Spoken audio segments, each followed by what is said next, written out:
Nous sommes le Subcommittee des droits internationaux de la personne du Comité permanent des affaires étrangères et du développement international. Aujourd'hui, le 30 mai 2013 est notre séance 85. We are televised today. Nous sommes télévisés. And we have with us, pursuant to our ongoing study of human rights in Iran, we have two witnesses, Mark Dubowitz, who is the executive director of the Foundation for the Defense of Democracies, and Matthew Levitt, who is attached to the Washington Institute for Near East Policy. Gentlemen, you already know that you have about 10 minutes for your presentations each, following which we will have questions from the panelists here. I will ask panelists, if any of you have to get back to the House of Commons early, please signal that to me and we can try and adjust and have you go earlier. That will allow fulsome questions to be asked to the witnesses, even if we go past our nominal time to rise, and that way we'll, hopefully, if the committee is willing, be able to get full questions and answers.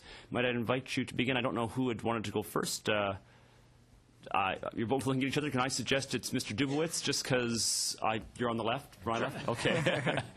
No, my pleasure. Thank you very much. Well, honorable members of the subcommittee, thank you very much. I'm privileged to appear before you today to discuss the role of Iran's Islamic Revolutionary Guard Corps, or the IRGC, in a vast system of domestic repression in Iran, and to encourage the government of Iran to end these human rights atrocities, and the government of Canada to designate the IRGC in its entirety under the Special Economic Measures Act for its human rights abuses, and to add the IRGC in its entirety to Canada's criminal code for its terrorist activities. While democracies fear external enemies, undemocratic regimes fear their own people. Nowhere is this more apparent than in the Islamic Republic of Iran, where the enmity between state and society reached new heights in the aftermath of the fraudulent June 12, 2009 presidential election. As the Iranian public took to the streets chanting the slogan, "Where is my vote?" paranoid Islamic Republic authorities were looking for, and indeed finding, or so they thought, internal enemies, foreign agents, saboteurs, and so-called velvet revolutionaries. Now, in 2009, the Islamic Republic law enforcement forces were really the visible first line of defense of the regime. But the IRGC and its Basij resistance force were the real agents of suppression of Iran's pro-democracy green movement. There is little indication that the IRGC and the Basij are playing a less sinister role in this year's presidential election.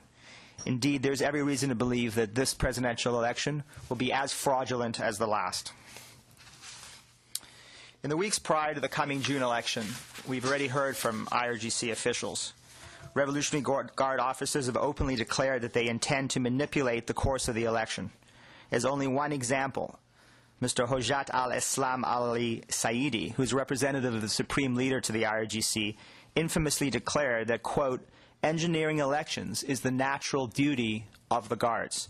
The Basij also has intensified its much-publicized war games, not only to prepare for suppressing dissidents, but also to terrorize the dissidents into inaction and passivity. The regime's brutality comes in many forms. The United States government, the U.S. Treasury Department, has recently designated the IRGC for human rights abuses because of its cyber repression.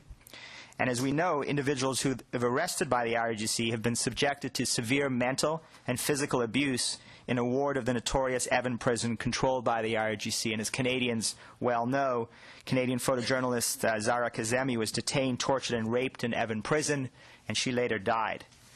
Now, to better understand the role of the IRGC in this domestic repression, I turn to a brief analysis of how the IRGC has been transformed in recent years. Since the revolution of '79, the IRGC has been the main pillar of defense for the regime, though it is not Iran's conventional army. That's an important distinction. The IRGC is constitutionally mandated to, quote, safeguard the revolution and its achievements. The Statute of the Guards authorizes the IRGC to confront, quote, counter-revolutionary forces of all types with armed resistance, pursuit, and arrest. The IRGC was originally conceived to counter both internal and external threats. It was forced to focus on external defense during the 8-year-long war with Iraq from 1980 to 1988. The external focus continued for almost 2 decades after that, but Supreme Leader Ali Khamenei in September 2007 appointed a man named Major General Mohammed Ali Jafari as the 7th Commander-in-Chief of the history of the IRGC. This is a man who earned his stripes during the Iran-Iraq War. He served as the commander of the IRGC ground forces. But most importantly, he was founding father of the IRGC Strategic Study Center in 2005. Under Jafari's supervision, the center, which really functions as the IRGC's think tank, began to conduct research into velvet revolutions and alleged U.S. soft regime change policies. Jafari argued that the IRGC should focus on future internal threats to the Islamic Republic's stability rather than external threats. He has reorganized the IRGC in a way that is very important to understand. He's merged the Basij, the paramilitary force, into the IRGC, and he's restructured the IRGC to become less centralized, more focused on the provinces, and with enhanced capabilities as an anti-riot force. Now, we all saw Jafari's handiwork in the brutal suppression of the 2009 protests. All of you are very familiar with what happened. I won't go into the details, but it's very important to understand that there were human faces to the Iranians who were brutalized, who were murdered and raped and tortured. One of those was a woman named Taraneh Mousavi. And last week, in fact, a member of the House Foreign Affairs Committee in the U.S. Congress told the story of what happened to Taraneh. And let me just, if I could, just quickly recount what happened to this young woman. She was described by her friends as a beautiful woman, very kind, a warm voice. She played the piano with skill. She disappeared during the protests, arrested by security forces. Weeks later, her mother receives an anonymous call from a government agent saying that her daughter had been hospitalized, listing injuries that could have only come about as a result of a brutal rape. When her family went to the hospital, she was no longer there. According to one account, the family was told not to tell people when she disappeared or any information about the kind of injuries she suffered. Her charred body was discovered a month after her arrest. Her family was told not to hold a funeral for her and not to tell anyone the way she was killed. And the report of Taraneh's rape and murder is far from the only example of the torture and abuse we've seen in Iran's prisons. All of this has been evidenced by the UN Special Rapporteur's reports, the State Department's Iran Human Rights Report of 2012. All of this confirms the evidence we've seen of prisoners being held for weeks to months without charge or access to legal counsel, subject to severe torture, beatings with batons, mock hangings, electrocution, rape, sleep deprivation, and denial of food or water. So Jafari really had passed his test. He had killed over 70 unarmed protesters. Opposition forces say the real number is several hundred. He had tortured and maimed and imprisoned many others. And he managed to persuade opposition leaders to urge their supporters to leave the streets. And unfortunately, but for Canada, the international community was silent. And that may have contributed to the decision of the Iranian opposition to abandon their peaceful protests. Canada has been a leader in defending the human rights of Iranians. Canada continued to lead the way in holding the IRGC responsible for violating the human rights of Iranians by taking additional steps. And here I want to talk just through some policy recommendations about how Canada can continue to lead the way. In December 2012, the Canadian government added the IRGC's Quds Force to the list of terrorist groups under Canada's criminal code. This was a critical step in recognizing the IRGC's threat to international peace and security, and I'm sure Matt will talk about that in further detail. I would urge the government of Canada to take the next logical step and sanction the IRGC in its entirety, both for its terrorist operations and for its role in abusing the human rights of the Iranian people. This echoes the call from Foreign Minister Baird, who just a few weeks ago told a group of Iranian pro-democracy advocates at a Toronto conference that I attended that Canada needs to call attention to Iran's, quote, regressive clerical military dictatorship, protect those dissenting voices who stand up to the IRGC and the Basij. The world must target the IRGC's assets, said Foreign Minister Baird, and expose the wealth they've been amassing at the expense of the people. Indeed, if Canada were to designate the IRGC, this would be a substantive and symbolic step. It would target the IRGC's assets in this country. It would expose the wealth that they've been amassing at the expense of the people. All IRGC profits ultimately end up funding the IRGC's nefarious activities, its nuclear and ballistic missile programs, its overseas terrorist proxies, and its vast apparatus of domestic human rights repression. Canada must shut down the IRGC's entire commercial enterprise. This, in turn, requires a blanket designation of the IRGC as a terrorist organization, which would render it illegal to have any financial dealings with the entity, as well as a blanket designation of the IRGC as a human rights abuser under Section 4, subsection 1 of SEMA, which would impose substantive penalties, undermine the legitimacy of the Iranian regime, send a powerful message to Iran's people. Now, human rights abuses by the Iranian regime fulfill the basic criteria under 4.1 of SEMA for the imposition of economic sanctions. We've seen SEMA being used to target IRGC entities and persons for proliferation-related activities, but SEMA has also been used to sanction human rights abuses by Syria's Assad government and its supporters, by the government of Zimbabwe, by the government of Burma, and by the government of Sudan, amongst others. So we've seen SEMA used in numerous cases by the Canadian government to target a regime and target elements of a regime for massive human rights abuses. I want to conclude by just summarizing the 3 grounds on which the IRGC should be designated for its human rights abuses. Number 1, the IRGC has a constitutional mandate to, quote, safeguard the revolution and its achievements. In practice, that means that the revolution of '79 is not an historical event, and it's not an historical event of the past. It's an ongoing process or a permanent revolution. This, in turn, keeps Iran in a permanent state of emergency, where the IRGC is authorized to interpret any opposition to the regime as a counter-revolutionary act. Second, the IRGC statute authorizes the IRGC to violate the basic rights of Iranian citizens on the mere suspicion of those citizens being so-called counter-revolutionaries. Number 3, as I've outlined, the reorganization of the IRGC under Major General Jafari and the domestic focus of the IRGC has resulted in the killing of protesters in the wake of the 2009 fraudulent presidential election and murder, torture, and abuse that continues until today. Now, to the extent that individual members of the IRGC demonstrate that they want to separate themselves from the IRGC, they should be individually removed from the sanctions.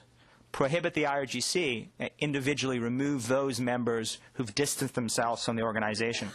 But IRGC members need to be put to a fundamental choice by Canada between continued association with a repressive, clerical, military dictatorship and respect for the human rights of their citizens.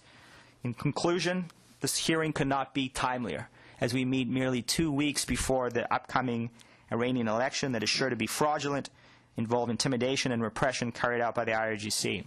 I commend your committee's courageous stand in support of the Iranian people. I hope your actions this week will be heard in the streets of Iran, from Abadan to Isfahan, and from Tabriz to Tehran. Thank you very much. Thank you. Dr. Levitt, perhaps we could ask you to start now. Thank you very much. It's a pleasure to be here and an honor to sit next to Mark Dubowitz.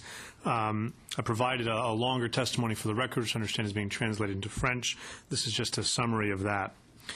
In 1948, the General Assembly of the United Nations adopted the Universal Declaration of Human Rights. And Article 3 there states that everyone has the right to life, liberty, and security of person. This week, which we're marking here in the Canadian Parliament as Iran Accountability Week, it's especially appropriate to consider Iran's long record of supporting and carrying out acts of violence and terrorism in express violation of this right to security of person. Iran has a long history of violating human rights at home, as you've heard, but some of its more recent violations are taking place in Syria, where Tehran is actively supporting Bashar al-Assad's government's targeting of the Syrian civilian population, and around the world, where Iranian agents and its proxies from Hezbollah are targeting diplomats and civilians alike for assassination. In fact, these violations, both at home and abroad, are now more interconnected than ever. It is frequently the case that the people who direct and oversee the regime's human rights abuses at home and abroad are the same people. When the revolution in Syria began in March 2011, the Quds Force was sent by Iran to help the Syrian regime stifle protesters. A month later, the U.S. government designated the entire IRGC Quds Force for human rights violations in Syria, specifically for repressing the people of Syria, the use of violence and torture against them, and the arbitrary arrest and detention of peaceful protesters. Iran's Ministry of Intelligence and Security Forces, as well as the Iranian law enforcement forces, were also active in Syria and have also been designated by the U.S. government for human rights abuses. Both of these forces provided material support to Syria's General Intelligence Directorate, but they also dispatched their own personnel to Damascus to assist the Syrian government in suppressing the Syrian people. However, it is the Quds Force that is in charge and is the most active Iranian unit in Syria. Several individuals from the Quds Force have been designated by the U.S. government for violations of human rights, among other charges. For example, in May 2011, the third-ranking Quds Force leader, Mohsen Shazari, was designated for human rights violations, helping the Syrian government violently repress protesters. Shazari had previously been detained by U.S. forces in 2006 in Iraq, where evidence showed he was importing weapons targeting coalition forces there, but the Iraqi government eventually released him. This past January, a top Quds Force commander was killed in Syria, near the border with Lebanon, when Israel attacked a convoy of Iranian weapons being delivered to Hezbollah in Lebanon. General Hassan Shatari had been a member of the Quds Force for decades. Iran described his work as war reconstruction in Lebanon and gave no explanation of what he was doing in Syria. But at his funeral, it was Hezbollah flags that were flying alongside the Quds Force flags, and the Supreme Leader Khomeini spoke at his funeral, calling him our very own Imad Mughniya, a reference to Hezbollah's arch-terrorists. The comparison to Mughniya appears to be an admission that reconstruction was not exactly what Shatari was up to. In fact, he'd already been designated by the U.S. Treasury under an alias for providing financial, material, and technological support to Hezbollah as the personal representative of Iran to Lebanon. The U.S. Treasury has also designated the head of the Quds Force, Qasem Soleimani, not only for terrorist activities, which themselves are human rights abuses, but expressly for human rights violations in Syria as well. And then just months after he was designated, Soleimani was exposed again for his involvement in the plot to assassinate the Saudi ambassador to Washington in a popular Washington, D.C. restaurant. Our Bob Siar, the individual who pled guilty to that, was just sentenced earlier today. In the assessment of the Director of National Intelligence, General James Clapper, this Arbab Siar plot, and I quote, shows that some Iranian officials, probably including Supreme Leader Ali Khamenei, have changed their calculus and are now more willing to conduct an attack in the United States in response to real or perceived actions that threaten the regime. Iran's primary proxy terrorist group Hezbollah is now deeply involved in Syria, despite the fact that the fighting alongside the murderous Assad regime is costing Hezbollah significant political standing back home in Lebanon, not least because Hezbollah's involvement is dragging a sectarian bloodbath over the border into Lebanon. Hezbollah's destabilizing activities in Syria have, as one Lebanese journalist put it, torn away the party's mask of virtue. And nonetheless, Hezbollah's activity in Syria is increasing, as events in Qusair have made clear. Iran and Hezbollah both are all in support of the Assad regime. In August 2012, Hezbollah was redesignated by the U.S. Department of the Treasury, this time not as a terrorist organization, but for its destabilizing activities in Syria. And then a month later, Treasury designated several members of Hezbollah's leadership for their roles in Syria, specifically noting that Hezbollah, and I quote, consistently uses terrorism against civilian targets to achieve its goals, and this trend has only increased recently. Under Nasrallah's leadership, Treasury reported, Hezbollah has been providing training, advice, and extensive logistical support to the Assad regime in support of its violent crackdown on the Syrian people, and this has only increased. Meanwhile, Iran's use of terrorism as a tool of foreign policy goes back all the way to the 1979 Islamic Revolution. Writing a few years later in 1986, the CIA assessed in a now declassified report entitled Iranian Support for International Terrorism that while Iran's support for terrorism was meant to further its national interest, it also stemmed from the clerical regime's perception that it has a religious duty to export its Islamic revolution and to wage, by whatever means, a constant struggle against the perceived oppressor states. A few years later, in 1989, a CIA report highlighted several factors that made Iran more likely to take increased risks in support of terrorism, factors that faded somewhat after the mid-1990s but are now coming back with a vengeance. The first was the dominance of radical elements within the clerical leadership, which translated into significant Iranian hostility towards the West. Then, as now, there was little chance that more pragmatic leaders would come to the fore. Furthermore, igniting tensions abroad could shift popular attention away from domestic problems, while asymmetrical warfare provided Tehran with a potent weapon at a time when its military and economy were weak. According to CIA reporting in the late 1980s, Iranian leaders view terrorism as an important instrument of foreign policy that they use both to advance national goals and to export the regime's Islamic revolutionary ideals. And when it comes to Iranian support of terrorism, its primary terrorist proxy group is Hezbollah. The relationship between the two has been described by the Director of National Intelligence as, quote, a partnership agreement with the Iranians as the senior partner. This strategic partnership, as the director of the National Counterterrorism Center put it, is a product of a long evolution from the 1980s when Hezbollah was just a proxy of Iran. Iran has used Hezbollah networks for a variety of terrorist activities that were in their interest, from carrying out assassinations of Iranian dissidents to the bombing of the Israeli embassy in Argentina in 1992, the Amia Jewish Community Center in Argentina in 1994, the Khobar Towers military barracks in 1996, and much more. Hezbollah's Unit 1800 is dedicated to supporting Palestinian terrorist groups and infiltrating Hezbollah operatives into Israel to carry out its own reconnaissance and operations there, while its Unit 3800 was established specifically to train Iraqi Shia militants and conduct attacks targeting coalition forces in Iraq. Recently, however, Iran has used Hezbollah even more closely tied to their nuclear ambitions. Over the past few years, the Quds Force established a dedicated unit to target Western diplomatic interests around the world, Unit 400, and meanwhile, Tehran instructed Hezbollah to target Israeli tourists around the world in an effort to deter the Israelis or others from taking action against Iran's nuclear program, and also to send a message that if anybody does target their nuclear facilities, more asymmetric terrorist operations would be awaiting them. The deliberate targeting of civilians is another clear example of Iran's disregard for human rights. The results were made clear last July when Hezbollah blew up a busload of Israelis in Burgas, Bulgaria, also killing a Bulgarian bus driver and injuring 30 others. Just 2 weeks earlier, a Hezbollah agent, a European citizen, had been arrested in Cyprus. A week after the successful Burgas attack, which involved at least one Hezbollah operative who was a dual Lebanese-Canadian citizen, the Bulgarians found a Quds Force officer who apparently might have been also a Canadian citizen, conducting surveillance of one of the main synagogues in Sofia, the capital of Bulgaria.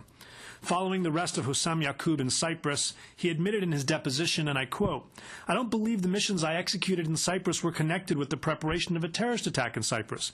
It was just collecting information about the Jews. This is what my organization is doing everywhere in the world," end quote. So in conclusion, let there be no doubt. Iran is involved in severe human rights violations both at home and abroad.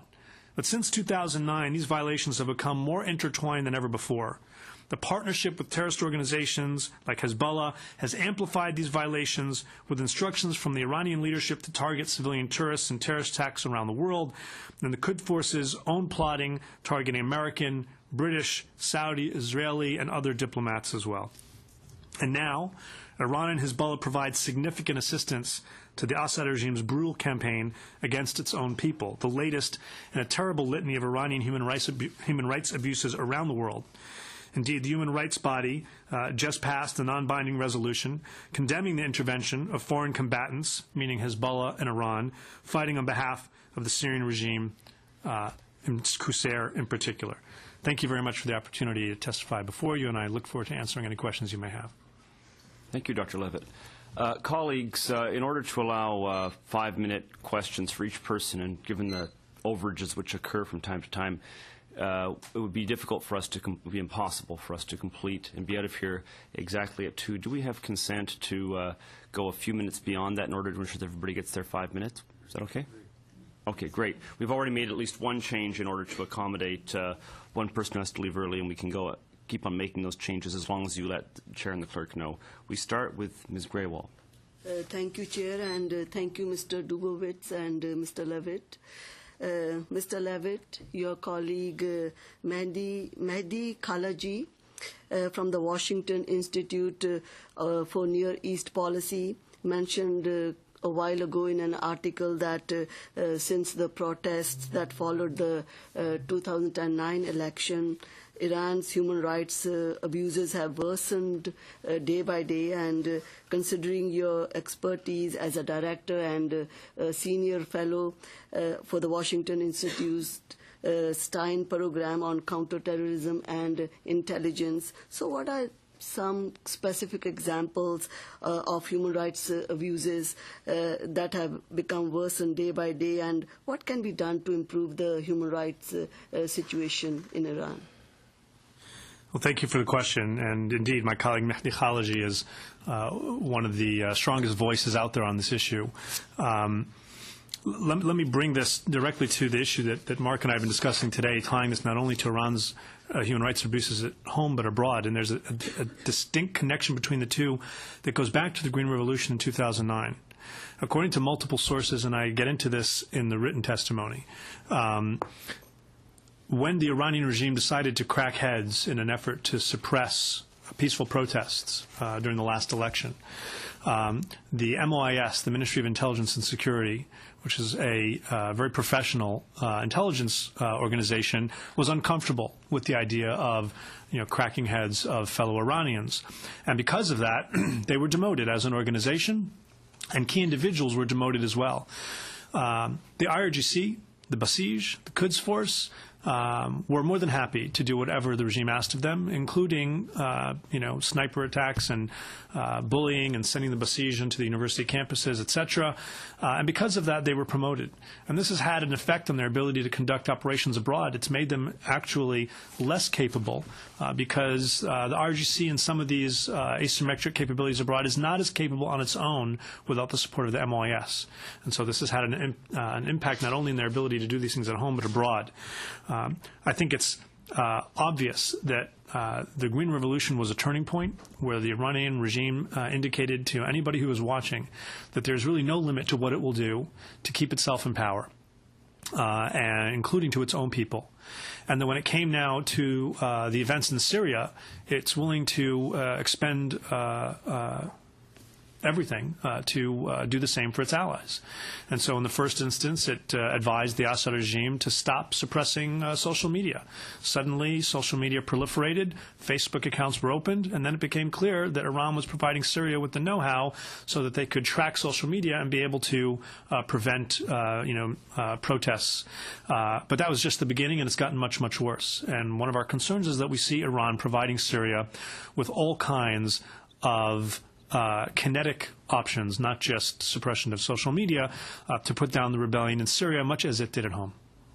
Well, the Iranian legal system allows numerous human rights violations, and including discrimination against women and ethno-sectarian minorities, and the imposition of brutal sentences such as stoning. And could the witnesses offer their opinion on what specifically can be done to improve these legalities to end these brutal sentences?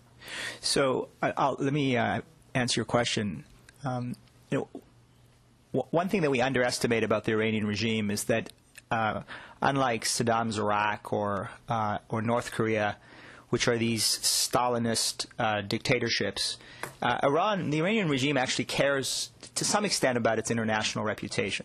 I mean, these Iranian regime officials imagine themselves as supporters of a great global revolution, and a global revolution that needs to expand internationally. They're trying to actually be more popular. They're trying to gain popularity across elements of the Muslim world. And so the naming and shaming element should not be underestimated. In fact, there have been many Iranian dissidents today who are alive only because countries like Canada and others have actually named and shamed regime officials, have highlighted the names of dissidents here and abroad, Canada and in Iran. And I think the work that you're doing, for example, during Iran Accountability Week, in matching Canadian parliamentarians with Iranian dissidents is critical in giving these people a name and a face and a story. It's clear to me that without that kind of exposure, those people would disappear in the night and never be heard from again. So keeping a spotlight on the individuals, not having this become a statistic, I think it's, number one, is critical. Number two, actually designating the IRGC and the Basij Force for human rights abuses would actually be profoundly important, not only substantively but symbolically. I mean, again, these are individuals who travel around the world, who are free to travel, who use Iranian embassies for diplomatic cover. They've certainly, Alberto Niesman, who is the Argentine prosecutor, just released a 500-page report yesterday on the 1994 EMEA bombing that Dr. Levitt talked about. And what Dr. Niesman actually underscored is that the Iranians have used that EMEA business model to extend their influence through Latin America and around the world, using embassies, mosques, cultural bureaus, and the whole infrastructure that affords the Iranian regime much flexibility and operational freedom to actually plan terrorist attacks and intimidate dissidents. Now, again, I would applaud the Canadian government for having recognized that the Iranian embassy in Ottawa was being used for exactly that purpose, including for the intimidation of Iranian Canadians, and having expelled these so-called Iranian diplomats, who in many cases were intelligence agents and IRGC officials, from Ottawa. I think that was a very powerful message that you have sent, and I would encourage you to encourage your colleagues in Latin America and in Europe to do exactly the same thing. Madame Liu, vous avez la parole. Merci. Thank you to our witnesses for your testimony. It's very valuable, and it will be taken into account by the subcommittee. In our last meeting, we heard from Professor Payam Akavan from McGill University, who expressed serious concerns that, in fact, the world community has allowed the nuclear issue in Iran to eclipse the human rights situation there. And he spoke of the fear of the so-called grand bargain, whereby the Iranian leadership will make compromises with the global community on the nuclear issue in exchange for appeasement and disregard of its brutality against its own people. And at the end of the line, it will be the Iranian people who will be the losers in this situation. So would you care to comment on this? Well, as someone who's worked on non-proliferation and sanctions issues for many years, let me underscore that I think he's exactly right. And I think this is exactly where we're heading. If Ali Khamenei and the Revolutionary Guards were smart, they would strike the so-called grand bargain with the P5+1. They would satisfy the nuclear demands of the international community, and all of the sanctions would go away. And the reason for that is that the majority of sanctions that the United States has imposed are linked to Iran's nuclear program. Some sanctions are linked to Iran's terrorist activities. Very little has actually been linked to human rights. So he is completely right in assessing the risk that a grand bargain would lead to this whole issue just going away and us really ignoring Iranian human rights abuses, which is one of the major reasons why I think it's so important for a country like Canada to link sanctions and designations to human rights, and not only on an individual level, but actually go after the core state instruments of this repression, the IRGC and the Basij. By designating the IRGC and the Basij for human rights abuses under CIMA, you will ensure that this will not go away, even if a nuclear deal is reached. And I think that's one of the major policy recommendations that I have and others have for the Canadian government, to actually underscore the human rights abuses at this scale, to this extent, have to be in the spotlight for years to come. And by naming and shaming the regime, by exposing its human rights abuses, by giving a face and a name and a story to the dissidents, we can perhaps address this issue, even if the Iranian regime satisfies its nuclear obligations. By the way, I'm skeptical it will, but even if it does, we do not want human rights abuses to disappear into the night. Thank you. And as you mentioned, we meet at a timely moment a few weeks before the next elections. Would both of you be able to provide some information on the repression leading up to the election next month and on any specific cases? Yeah, sure. In terms of specific cases leading up to the election in 2 weeks, yeah, I mean, we've seen, as I mentioned, I mean, we've seen IRGC officials publicly talk about the repression, talk about that these elections should be engineered. We've seen the IRGC's Cyber Defense Command and its specific special department, the Center for Inspecting Organized Crimes. This is its kind of electronic repression squad, go out and closely monitor Iranian cyber activities, monitoring websites, emails, Twitter, Facebook, using Western technology to actually identify Iranian dissidents, and then using Western technology to identify, target them, find them, imprison them, and worse. So we're seeing a cyber offensive on the one hand, and on the other hand, we see the Basij and the IRGC gearing up for what they expect might be worse than what happened in 2009.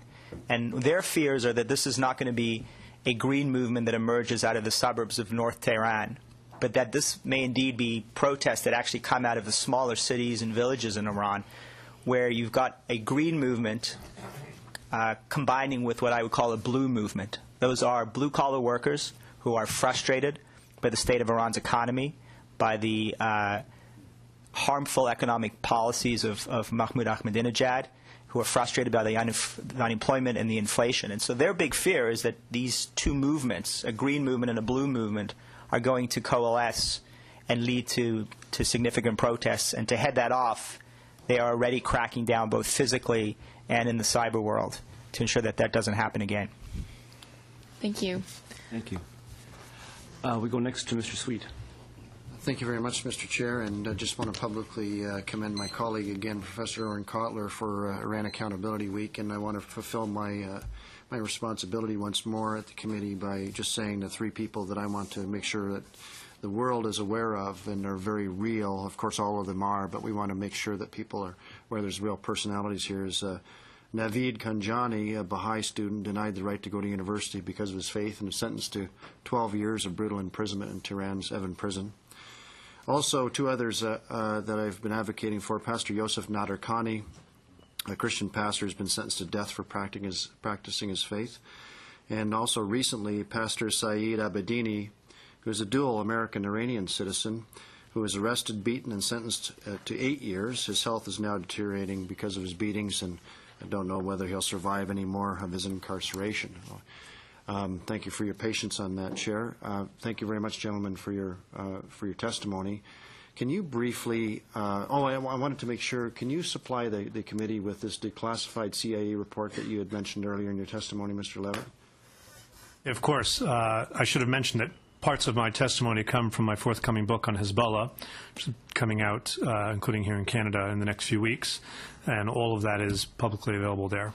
Okay. Yeah. Just briefly, because of course our time is limited, but you have alluded, both of you, to quite a sophisticated, systemic leadership flow in this Iranian regime of repression. And I'm just, and you mentioned specifically in quite a number of references, the Quds Force. So where do they fall in the flow chart of leadership?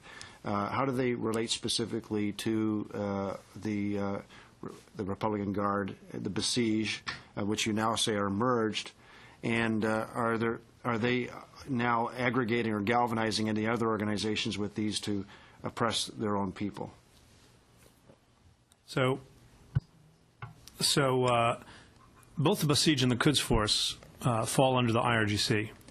But the most important thing to understand is the personality and the relationship of Qasem Soleimani, the head of the Quds Force, to the supreme leader. Qasem Soleimani does not need to go through Jafari, the head of the IRGC. He has, we believe, a direct reporting line to the supreme leader. People were very, very careful in the wake of the Arbabsiar plot, the plot to assassinate the Saudi ambassador in Washington, D.C., not to say that the supreme leader, that we know for a fact that the supreme leader called for this attack. The U.S., Britain, others did go as far as pointing directly at Qasem Soleimani. I have no other evidence, hard evidence to point to, but if you believe that Qasem Soleimani would plot to blow up the Saudi ambassador to Washington, D.C. in a restaurant that's known to be frequented by U.S. senators without the okay of the supreme leader, I've got some bridges to sell you. So you hit the nail on the head in the fact that there is a systemic leadership issue here. There's no rogue element here. And in fact, anything can be done, as Mark said, as I said too, in support of this revolution, which is ongoing. And therefore, your point is very well taken, and I included among my materials, which again I understand are being translated, an article by my colleague Patrick Clausen, who makes this exact same point, that Republicans, Democrats, the reality is policymakers would throw human rights under the bus if there was an opportunity to have a grand bargain. It's not nice, but this is the reality, which is why, as Mark said, we have to incorporate this into everything we're doing. And I would just add to what you said, Mark, not just increasing the nature of the human rights designations, but even when we're talking about exposing designations and otherwise other types of activity, not willy-nilly, but whenever it is the case, and it almost always is the case, that it's the same people who are behind the support for terrorism, the missile program, the proliferation program, it's almost always the same people who are engaged in human rights abuses. When you have that evidence, make that point.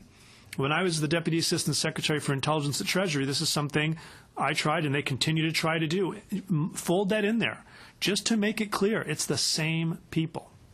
Just briefly, and then you can add to the rest of your answer. By the way, rest assured there's enough people around this table that are dedicated to human rights in Iran that issue will not be thrown on the bus anytime soon. Yes, thank you very much. 686 apparently was the number of candidates that tried to qualify for the elections. Only 8 were chosen. I understand some of the 686 were actually insiders before. Can you give us your interpretation about what's possibly going on inside the regime with this outcome? Well, I think what's happening is that the Supreme Leader looked at the election of 2009 and realized that he had lost control. He had lost control of somebody that he had considered to be a loyalist, but what he had was a populist.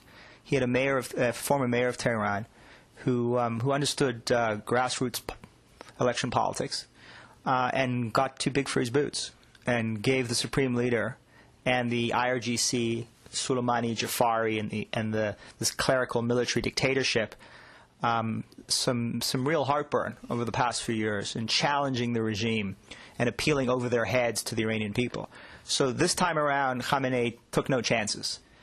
He would not let Rafsanjani run because he feared Rafsanjani as a power center.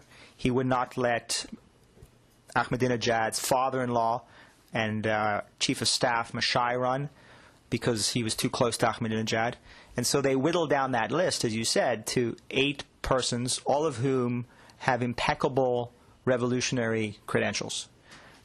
So when you look at Jalili, who is reputed to be the front runner, Jalili in his public statements over the past number of years, including past number of weeks, has made it very clear that he shares Khamenei's view of the revolution, his view of Iranian society, his view of a rejection of the international community. So he is a supreme loyalist.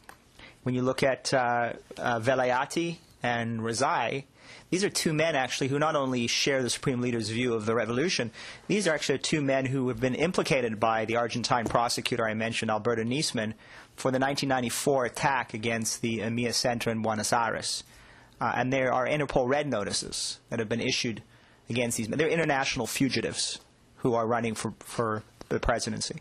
So as you go down the list of the 8 members that are running, Khamenei has ensured that none of the 8 would be men that would challenge him, challenge Soleimani, challenge the Revolutionary Guards. And we have, in that sense, this election will be more fraudulent than the 2009 election. That election, they had actually rigged votes in order to ensure that Ahmadinejad won. In this election, they've rigged the candidates so that no matter who wins, he will be a supreme loyalist.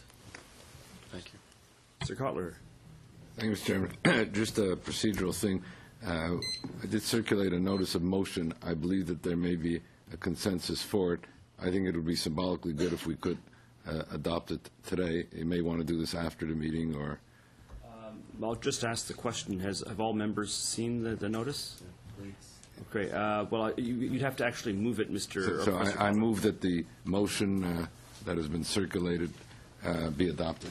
All right. We'll see if there's unanimous consent, first of all. Is there unanimous consent to the motion? All right. In that case, please go to your questions. Yeah. We'll make sure that gets out. We just don't want to waste any of the time we have here. Thank you, Mr. Chairman. My first question is to Mr. Dubowitz. I hope that the government will adopt both of your suggestions regarding designating the IRGC as a human rights violator under CIMA and as a terrorist entity under the criminal code. My question is, because you've made the proper point about the importance of linking sanctions to human rights violations, are there other major entities or individuals looking at what the EU has done, what the United States reasons that we should be looking to in order to maybe broaden our sanctioning of human rights violators here? So Mr. Kotler, Actually, it's a very timely question. The House Foreign Affairs Committee, the U.S. Congress, just unanimously adopted legislation last week called the Nuclear Iran Prevention Act. And in the legislation, there is a specific human rights provision which will require the administration to report back to Congress with a list of all Iranian officials who are implicated in human rights abuses, and then to give a 30 or 60-day determination after issuing that report on the imposition of sanctions against said individuals. The theory of the case is that this vast system of domestic repression, again, is headed up by one man, Ali Khamenei, but there are many officials, from IRGC commanders to prosecutors, judges, prison guards, members of the Basij, members of the Iranian parliament. Really, as you go through the entire power apparatus of the Iranian regime, you find yourself being able to map out a repression apparatus of people that are actually specifically implicated in murder, torture, imprisonment. And the legislation would actually call for the identification of these individuals, the sanctioning of them, the freezing of their assets, the denial of travel visas, and actually would call on other countries to actually adhere to these travel bans. So I think it would be a very good idea for the Canadian government, which again has really taken the lead on this human rights issue, more so than our government, more so than even the Europeans, to actually, again, under CIMA, not only designate the IRGC for human rights abuses, but go after the specific individuals in that apparatus of repression that I've named, and specifically identify them and sanction them individually as well as the collective. Thank you. We will follow up on that. I just want very quickly, if I may, put a question to Matthew Levitt. Based on your research, I once wrote a piece about the Iranian Hezbollah terrorist connection, which from 2011 up to the Burgas attack on July 18th sort of spanned 5 continents involving more than, there's 25 countries, major terrorists. I've noticed that there's been, at least I appreciate, that it's receded since the attack on Burgas. Is that because of the Hezbollah involvement in Syria and the preoccupation there, or have the nature and pattern of terrorist attacks inspired by Iran, carried out by Hezbollah, continued across continents and countries? It hasn't stopped in the least. We make the mistake when we sit and look in the open source of mistaking what gets reported publicly as what's happening. And with covert organizations like Hezbollah or the Quds Force, there's a lot more happening than often gets reported. Whether it's suspicious surveillance or attempts that fail, Hezbollah's surveillance at the airport in Johannesburg, from Ukraine to Greece and Turkey, there's all kinds of things that continue on the Hezbollah side and on the Quds Force side. But people I speak to, I'm out of the intelligence community now, but people I speak to inform me that the nature of the threats from both Hezbollah and the Quds Force targeting civilians and diplomats respectively continue at a significant pace. And in my book, for example, I think people won't be as surprised. There's more detail than most people know about in South America and North America, Canada as well. But I think people will be surprised. I was surprised at how much information there was on Hezbollah in Southeast Asia, in places like Malaysia, the Philippines, and Singapore, in Africa, in the Middle East, beyond Europe and the other places where we've known they've operated for a long time. If I can add just one last comment to the earlier question, the issue about the candidates, the number of candidates who can run, it's not just, and Mark's absolutely right, that you have, from the Supreme Leader's perspective, a president who went rogue and he wanted to control the candidates. A friend of mine, an Iranian, told me after the last election, what was new in 2009 wasn't that the election was stolen, but that it was so blatantly and obviously and openly stolen. And what he predicted then, and what is actually happening, is that the regime would just go back to using its institutional means of control to control the election in a much quieter way, which is what we're seeing, and is no surprise whatsoever. It's still an abuse of human rights. It's just not as obvious, and therefore doesn't create as much anger and reaction both at home and abroad. We have to move now to our next questioner. That's Mr. Schellenberger. Thank you, Chair, and thank you to the witnesses for your testimony here today. In order to improve the human rights situation in Iran, is it preferable to engage the Iranian government or authorities to support civil society, or both? In other words, what is the most likely avenue for reform within Iran? Well, if you believe that this regime in Iran is reformable, then I suppose that engaging with them makes a lot of logical sense. I don't believe that's the case. I believe that this government in Iran is organized in such a way to be repressive, to control who gets to run. I believe that to call the Iranian government a democratic government is a farce of democracy. It's not real democracy. You don't get to choose who you're going to vote for. You don't get to choose who gets to run. An unelected element gets to choose that. There are two governments in Iran. One is the pseudo-elected, and it basically doesn't have any real power anyway. And the other is the revolutionary, which isn't elected in the least and controls all the elements of governmental power, from the media and the judiciary to the military and intelligence and more. I don't believe that engagement with Iran has any chance of leading to civil society reform. Now, that doesn't mean that there isn't a role for engagement, but I don't think it's with the government. There are civil society activists in Iran. Unfortunately, we can't openly meet with them in Iran. It would not be good for them. That's why we're sitting here today. But you can meet with them elsewhere. You have to do it quietly so as not to put them and their families in danger. But there is a need to engage with, support, and find ways to back up those who are trying to build civil society in Iran. I just don't believe that the government has any role in that whatsoever, other than trying to suppress exactly that type of activity. Yeah, if I could just add to that, I mean, one great example, which actually I believe it was sponsored by the Department of Foreign Affairs and International Trade and the Munk School for Global Affairs, occurred 2 weeks ago in Toronto at a global dialogue conference where Iranian-Canadian civil society activists were brought to Toronto with their colleagues from Europe, and were actually using technology. 150,000 Iranians in Iran were able to view the conference and ask specific questions and provide comments using social media. I mean, I was there. I thought it was a great example of how you actually do what Matt is suggesting, which is engaging with Iranian civil society. And I would agree with Matt. I think the only engagement that is worth doing is not engagement with the regime on questions of democracy and human rights. The only engagement that is worth doing to some extent is on their nuclear program. I mean, I support a diplomatic track. The 5 rounds of discussions we've so far had with the Iranian regime on their nuclear program, 5 failed rounds. It's fine to talk to them about their nuclear program. It's certainly more than fine to be imposing specific sanctions, counterproliferation sanctions, economic sanctions, and human rights sanctions on the regime while you're doing that.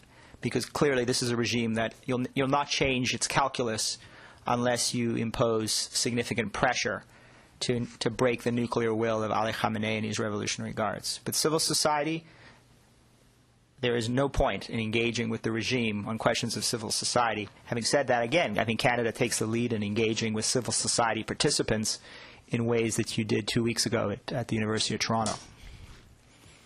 Okay, thank you. The UN Disarmament Conference, Iran was the chair of that particular UN conference. How badly is the UN's reputation compromised with Iran in leadership positions within it? Sir, it's even worse than that. I mean, that just sounds like a bad sitcom, but it actually is worse. The United Nations has been so penetrated by Iranian largesse and the sort of strange kind of voting patterns and voting blocks of the UN, that the Iranians have not only chaired the disarmament conference, I believe they've chaired conferences on women's rights. They've chaired conferences. They have a board seat at the UN's flagship agency, the United Nations Development Program, the UNDP, I believe is the acronym, which doles out literally hundreds of millions of dollars every year around the world. Iran sits on its board of directors and makes decisions about where that money goes. Clearly, money buys it influence. So, I mean, literally, there's just a litany of examples of how the United Nations, right, has so departed from the founding principles that actually a great Canadian articulated at its origin. And we've seen that the Iranians manipulate the institutions and the processes of the UN and get control of key agencies and, more importantly, of hundreds of millions of dollars of Canadian taxpayer money and U.S. taxpayer money in order to dole out for their own purposes. Thank you. Mr. Schellenberger. Monsieur Corrada, s'il vous plaît. Merci, Monsieur le Président. Mr. Dubowitz, your organization, through your Iran human rights projects, keeps track of international companies that sell equipment and technology to Iran, material that is used by the regime for human rights abuses. Would you be able to provide the subcommittee with the names of some of these companies, in particular any European or North American ones, as well as discuss the type of human rights abuses which they implicate? Thank you for that question, and you're absolutely right. I mean, there's actually been some excellent reporting done by the Wall Street Journal, by Reuters, by Bloomberg, in open sources over the past couple of years, detailing international companies that are selling tools of electronic repression to the Iranian regime. I would be delighted to provide you a detailed, well-footnoted report that we have. We haven't publicly released it yet, but certainly would provide it to the committee. Specific names, dates, technologies that have been transferred. And I would also underscore that I think there's, again, an opportunity to complement what Canada did yesterday. When Canada yesterday imposed essentially a trade embargo on Iran, but provided specific exceptions for technology that would help Iranians challenge what President Obama has called Iran's electronic curtain. That is the positive side of technology. Provide technology to the Iranian people to help them circumvent this electronic repression. The other side of it is for, again, under CIMA, for Canada to specifically sanction any Canadian person that's involved in providing tools of repression, electronic tools of repression to the Iranian regime. And Canada has a robust software and telecom industry, including in this town. And it's absolutely imperative that these sophisticated tracking and targeting technologies that are sold by Western companies for police enforcement purposes to reputable police forces around the world that are subject to due process and warrants and checks and balances not be sold to the Iranian regime, because selling it to any element of that regime means that that regime will use that technology to specifically target dissidents for murder, torture, and unjust imprisonment. So I will absolutely follow up and send you a very detailed report naming the exact companies involved in this. Thank you very much. I'll just mention, by the way, that anything you send of that nature should be sent to the clerk, who will then ensure, in order to conform with our rules, that it's distributed in both English and French. We'll make any necessary translations. But we are always very grateful for any material you can send, and that applies, of course, to both of you. Colleagues, you've been very generous in allowing us to go over our time. Professor Cotter, did you have something else to say? No. Okay, no. So you've been very generous in allowing us to go over our time. I appreciate that. Excellent testimony. And just to be clear about this, we did pass that motion unanimously. We'll put out a press release to that effect indicating that it's been done. Thank you, colleagues. We are adjourned.